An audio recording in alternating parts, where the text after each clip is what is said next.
नमो नमः छात्रः। अब तक हमने वर्णमाला, शब्दरूप, धातुरूप, कारक, उपपद, अपठित गद्यांश, चित्रवर्णन, अनुवाद लेखन, ये सारे पार्ट देखे हैं। अब हम एक एक्टिविटी बेस्ड पार्ट देखेंगे।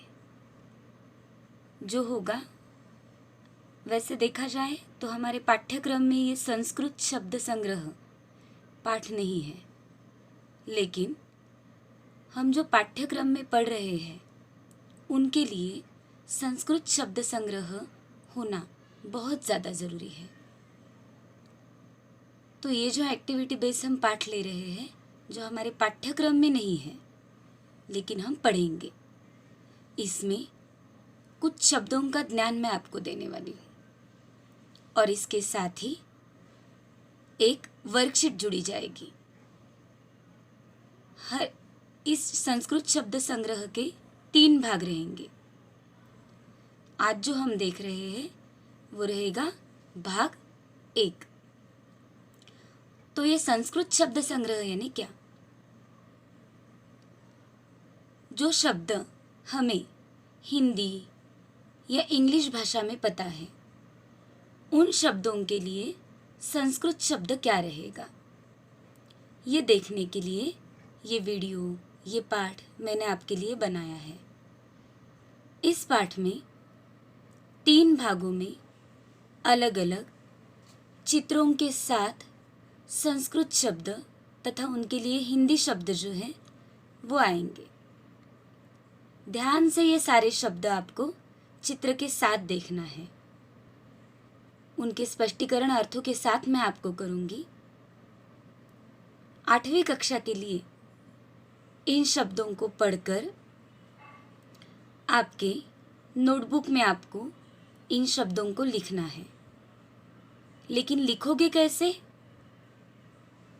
इन शब्दों का विभाजन 3 चीज़ों में करना है लिंग के आधार पर: स्त्रीलिंग, पुल्लिंग तथा नपुंसकलिंग। तो आपके एक तालिका संस्कृत शब्द संग्रह तालिका, ये उसका नाम रहेगा। उसमें 3 कॉलम रहेंगे: पुल्लिंग, स्त्रीलिंग, नपुंसकलिंग। जैसे कि मैंने आपको बताया है, 3 भागों में ये वीडियो रहेगा। आज का हम जो देख रहे हैं भाग 1। इसमें जितने भी शब्द आएंगे उन शब्दों को आपको मैं जिस तरह से बता रही हूँ उस तरह से विभाजित कर कर लिखना है। शीर्षक होगा संस्कृत शब्द संग्रह। 3 कॉलम रहेंगे: पुल्लिंग, स्त्रीलिंग, नपुंसकलिंग। हर भाग में जो भी शब्द देखे जाएंगे वो शब्द लिंग के अनुसार विभाजित किए जाएंगे। और उसके बाद आपको करना है हमारा पाठ क्रमांक 1, वर्ण संयोग, वर्ण विच्छेद। ये जो था, तो ये जो शब्द आए हैं इन शब्दों का आपको वर्ण विच्छेद करना है। तो संस्कृत शब्द संग्रह इसके भाग 1 में आपको मैं बताने जा रही हूँ वर्ण वर्ग, यानी अलग अलग कलर्स को, रंगों को संस्कृत में क्या शब्द है। जैसे कि रक्तः लाल, रेड कलर। तो जैसे मैंने आपको बताया है, इसकी सूची आप नोटबुक में बनाओगे: पुल्लिंग, स्त्रीलिंग, नपुंसकलिंग। रक्तः, ये शब्द कौन सी लिंग में आएगा? पुल्लिंग में। सही है। और इसी शब्द को आपको वर्ण विच्छेद भी कर कर लिखना है।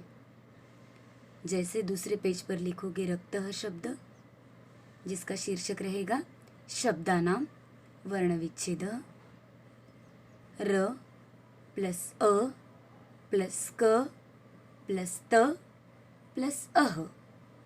इस प्रकार के ये बाकी के जो रंग आए हैं ये भी आपको देखने हैं।